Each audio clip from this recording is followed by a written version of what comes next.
একটু মাঝে মধ্যে দুই একটা খুন খারাপি হয়, এই যে হাদির একটা ঘটনা হয়েছে, আমরা এগুলো বিচ্ছিন্ন ঘটনা বলে মনে করি। কোনো গ্রিভান্সেস থেকে থাকে সেটা আমরা আলোচনার মাধ্যমে সমাধান করব।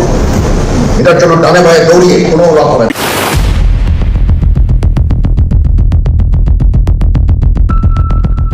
ওসমান হাদি ঠিক কোন ষড়যন্ত্রের মাধ্যমে এই আক্রমণের শিকার হয়েছে?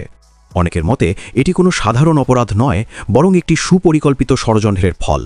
দেশের প্রশাসন, সরকার এবং এমনকি নির্বাচন কমিশন এই ঘটনাকে স্রেফ একটি বিচ্ছিন্ন ঘটনা বলে উড়িয়ে দিচ্ছেন। অথচ দেশের সেনাপ্রধান সতর্ক করে বলেছেন যে এ ধরনের ঘটনাকে কেন্দ্র করে অরাজকতা বা বিশৃঙ্খলা ছড়ানোর কোনো লাভ নেই।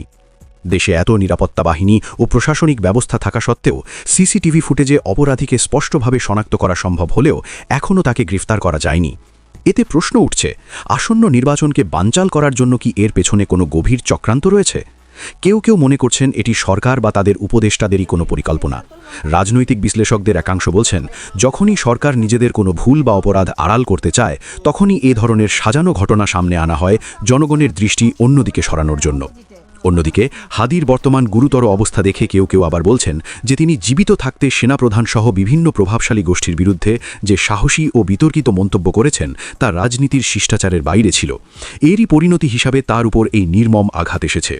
ইনকিলাব মঞ্চের এই নেতার সঙ্গে দীর্ঘদিনের ঘনিষ্ঠ সম্পর্ক ছিল এমন এক ব্যক্তি যিনি তার নির্বাচনী প্রচারণায় সক্রিয়ভাবে কাজ করেছেন এবং বিভিন্ন গোলটেবিল আলোচনায় পাশে ছিলেন।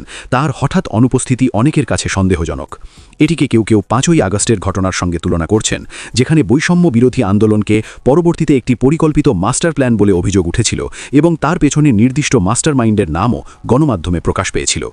প্রিয় দর্শক, আপনার মতামত কি? ওসমান হাদির উপর এই হামলা কি সত্যি একটি বিচ্ছিন্ন ঘটনা, নাকি এর পেছনে আওয়ামী লীগের কোনো গোষ্ঠীর হাত রয়েছে, অথবা এটি কি সরকারেরই সাজানো একটি নাটকীয়তা? আপনার মূল্যবান মতামত কমেন্টে জানাতে ভুলবেন না। সর্বশেষ আপডেট পেতে চ্যানেলটি সাবস্ক্রাইব করে পাশে থাকুন। ধন্যবাদ।